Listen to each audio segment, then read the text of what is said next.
لبيك اللهم لبيك لبيك لا شريك لك لبيك إن الحمد والنعمة لك والملك لا شريك لك. اعوذ باللہ من الشیطان الرجیم. بسم اللہ الرحمن الرحیم.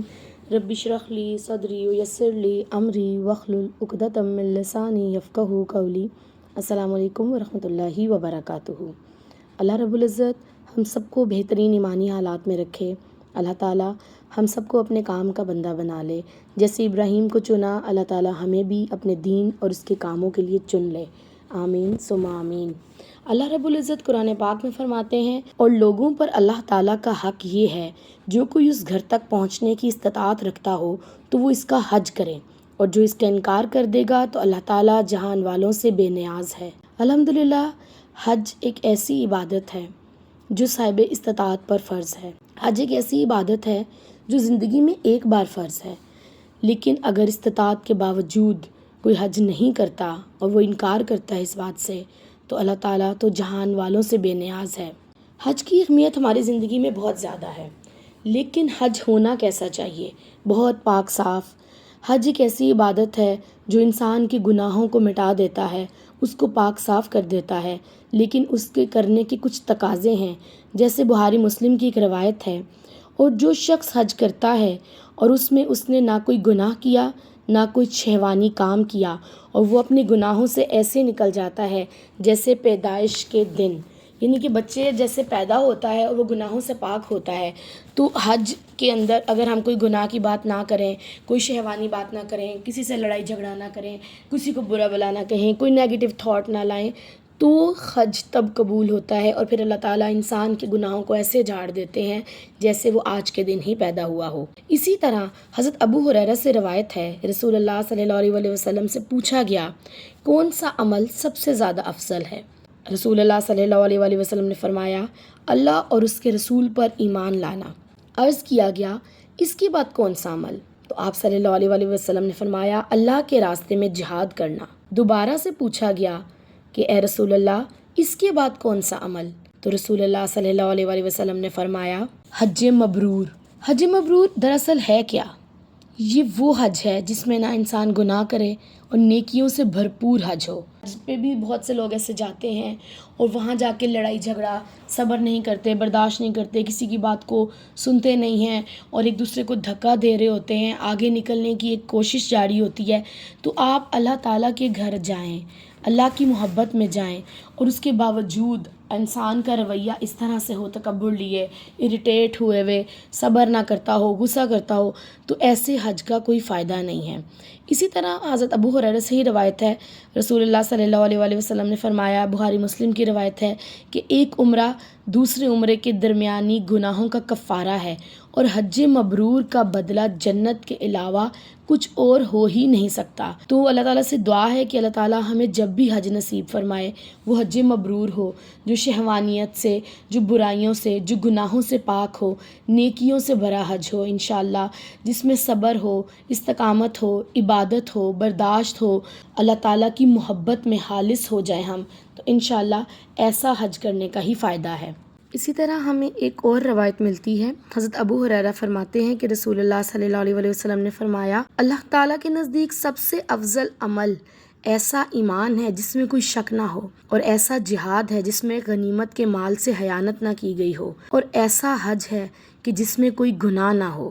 اسی طرح حضرت عبداللہ بن مسعود سے روایت ہے، رسول اللہ صلی اللہ علیہ وسلم نے فرمایا، ترمذی کی روایت ہے یہ، حج اور عمرہ لگاتار کرو، یہ دونوں فکر و فاقہ اور گناہوں کو ایسے ختم کر دیتے ہیں جیسے بھٹی سونے اور چاندی کے میل کو ختم کر دیتی ہے، اور حج مبرور کا صلہ جنت کے سوا اور کچھ بھی نہیں ہے. اس حدیث سے ہمیں پتہ چلتا ہے جو سوسائٹی میں اتنے مسکنسیپشن ہیں کہ لوگ جو بات کرتے ہیں کہ بار بار عمرہ کرنے یہ لوگ جا رہے ہیں، بار بار حج کرنے جا رہے ہیں، یہی پیسے یہ کسی اور کام پہ لگا دیں. اسی طرح قربانی کے بارے میں بھی یہی کہا جاتا ہے کہ اتنے زیادہ جانور کرنے کی کیا ضرورت ہے، آپ ایک جانور کر لیں اور باقی جو ہے اللہ کے راستے میں دوسرے کاموں میں لگا دیں. تو یہ دراصل شیطان کی ایک چال ہے جو مسلمانوں کو بڑے بڑے گناہوں سے روکنے کے لیے، جو اللہ تعالیٰ نے ان کو ایک فائدہ مند چیز بتائی ہے کہ اگر تم حج کر لو گے تو تمہارے گناہ ایسے مٹ جائیں گے کہ جیسے تم آج جو ہے اس دنیا میں تمہارا وجود آیا ہے. یا حج مبرور کا جو بدلہ ہے وہ جنت کے سوا کچھ نہیں. اور انسان تو خطا کار ہے، وہ خطا کا پتلا ہے، وہ گناہ کرتا رہتا ہے اور اللہ سے معافیاں مانگتا رہتا ہے. اللہ تعالیٰ نے ایک معافی کا دروازہ کھول دیا حج اور عمرے کے توسط سے انسان کے لیے. لیکن انسان ایسا ہے کہ شیطان کے بہکاوے میں آتے ہوئے وہ ان چیزوں کو ایوائڈ کرنا شروع کر دے اور یہی پیسے کسی اور خیر کے کاموں میں لگا دے. خیر کے کاموں میں بڑھ چڑھ کر حصہ لینا ایک مسلمان کا شیوا ہے. لیکن جو اسلام کی ایک باسکٹ ہے نا، جس چیز کا جو مقام ہے اس کو وہ مقام دینا بھی ایک مسلمان کا کام ہے. جیسے ظلم کے بارے میں کہا جاتا ہے کہ ظلم یہ ہے کسی چیز کو اس کے مقام پر نہ رکھنا. جیسے ہم ایک قلم کی مثال لیتے ہیں، اگر اس کا مقام جو ہے وہ رائٹنگ ٹیبل ہے اس پہ ہم نے رکھا ہوا ہے، لیکن اگر ہم اس کو کچن کے اندر یا کسی اور جگہ پہ رکھیں گی وہ اس کا مقام ہی نہیں ہے، تو یہ ظلم ہے، یہ غلط حرکت ہے. اسی طرح جو حج کا مقام ہے، جو عمرے کا مقام ہے، جو نیکی کے کسی اور کام کا مقام ہے، جو قربانی کا مقام ہے، وہ اسی جگہ پہ ہی ٹھیک رہیں گی. اگر ہم اس کو اس جگہ سے ہٹا دیں گے تو یہ ایک لحاظ کا ظلم ہے اس عمل کے اوپر. لہٰذا نیکی کے کاموں میں، خیر کے کاموں میں، بھلائیوں کے کاموں میں بڑھ چڑھ کر حصہ لیں. لیکن جن کاموں کے لیے اللہ تعالیٰ نے ہمیں باؤنڈ کر دیا ان کاموں کو ہم نے انشاءاللہ تعالیٰ ویسے ہی کرنا ہے. اور یہ کتنی پیاری حدیث ہے نا کہ حج اور عمرے لگاتار کرتے رہو. یہ دونوں فقر و فاقہ اور گناہوں کو ایسے ختم کرتے ہیں جیسے بھٹی سونے اور چاندی کے میل کو. تو انسان کے گناہ دھل جاتے ہیں، اس کی معیشت جو ہے وہ بہتر ہو جاتی ہے اور شیطان ہمیں اس چیز سے روکتا ہے. تو انشاءاللہ تعالیٰ ہم نے اس بات کو سمجھنا ہے، شیطان کی چالوں کو اگنور کرنا ہے اور اللہ تعالیٰ کی رسی کو مضبوط سے پکڑنا ہے. یہ تبھی ممکن ہے جب انسان کا تعلق اللہ تعالیٰ سے مضبوط ہوگا تو ہی وہ اللہ کی محبت میں بڑے بڑے کام بھی کرے گا اور بڑے بڑے ڈیسیژن بھی لے گا انشاءاللہ. اسی طرح حج کی اہمیت بیان کرتے ہوئے ایک اور جگہ حضرت عبداللہ بن عمر سے روایت ہے کہ رسول اللہ صلی اللہ علیہ وسلم نے فرمایا، جب حاجی کا اونٹ پاؤں اٹھاتا ہے یا رکھتا ہے، اللہ تعالیٰ اس کی ایک نیکی لکھ لیتا ہے، ایک گناہ مٹا دیتا ہے، ایک درجہ بلند کرتا ہے. الحمدللہ کتنی پیاری پیاری احادیث ہیں جن سے ہمارا جو ہے وہ دل چاہنے لگ گیا. اور اللہ تعالیٰ سے دعا ہے کہ اللہ تعالیٰ ہمیں بھی اپنے گھر میں بلائے. یہ توفیق ہم سب کو، ہر مسلمان کو نصیب فرما دے، آمین ثم آمین. ایک اور حدیث کا حوالہ دیتی چلوں. حضرت ابو ہریرہ سے روایت ہے کہ رسول اللہ صلی اللہ علیہ وسلم نے فرمایا، جو شخص بیت اللہ کی نیت کر کے اونٹ پر سوار ہو کر آتا ہے، اونٹ کا ایک قدم اٹھانے اور رکھنے کے عوض اللہ تعالیٰ اس کے لیے ایک نیکی لکھ دیتا ہے، ایک گناہ مٹا دیتا ہے، ایک درجہ بلند کرتا ہے. اور جب وہ بیت اللہ میں پہنچ جاتا ہے اور بیت اللہ کا طواف کرتا ہے اور صفا اور مروہ کا طواف کرتا ہے، پھر اپنے بال منڈواتا ہے یا کٹواتا ہے، تو وہ اپنے گناہوں سے نکل کر ایسے ہو جاتا ہے جیسے وہ پیدائش کے دن تھا. پھر وہ دوبارہ زندگی کا آغاز کرتا ہے. الحمدللہ کتنی خوبصورت حدیث ہے حج کے بارے میں کہ اللہ تعالیٰ انسان کے تمام پچھلے گناہوں کو مٹا دیتا ہے. اللہ تعالیٰ سے دعا ہے کہ اللہ تعالیٰ ہمارے گناہوں کو بھی اسی طرح سے مٹا دے کہ جیسے آج کے دن ہم اس دنیا میں پیدا ہوئے ہوں. حج کی اہمیت بیان کرتے ہوئے ایک اور حدیث آپ کے سامنے رکھنا چاہوں گی. حضرت ابو ہریرہ سے روایت ہے کہ رسول اللہ صلی اللہ علیہ وسلم نے فرمایا، حج اور عمرہ کرنے والے اللہ تعالیٰ کے مہمان ہوتے ہیں. اگر وہ دعا کریں تو اللہ تعالیٰ ان کی دعا کو قبول کرتا ہے، اگر وہ بخشش طلب کریں تو انہیں بخش دیا جاتا ہے. الحمدللہ. ایک اور جگہ پھر جابر سے روایت ہے کہ رسول اللہ نے فرمایا، حج اور عمرہ کرنے والے اللہ کے مہمان ہوتے ہیں، اللہ تعالیٰ کے بلانے پر آتے ہیں اور جو ان سے مانگتے ہیں وہ انہیں عطا کر دیا جاتا ہے.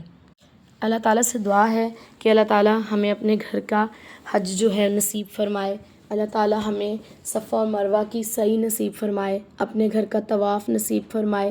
اللہ رب العزت ہمارے گناہوں کو مٹا دے اور ہمیں اسی طرح سے بنا دے جس طرح سے آج کے دن ہماری پیدائش ہوئی ہو. ہمیشہ مثبت رہیے، کبھی دوسروں کی زندگیوں میں پرابلمز کریٹ نہ کریں، ہمیشہ آسانیاں فراہم کرنے والے بنیں. اللہ تعالیٰ آپ کی زندگیوں کو آسانیوں سے بھر دے، آمین ثم آمین. اپنا بہت زیادہ خیال رکھیے. سبحانک اللہم و بحمدک نشہد ان لا الہ الا انت نستغفرک و نتوب الیک. السلام علیکم ورحمۃ اللہ وبرکاتہ. لبيك اللهم لبيك لبيك لا شريك لك لبيك إن الحمد والنعمة لك والملك لا شريك لك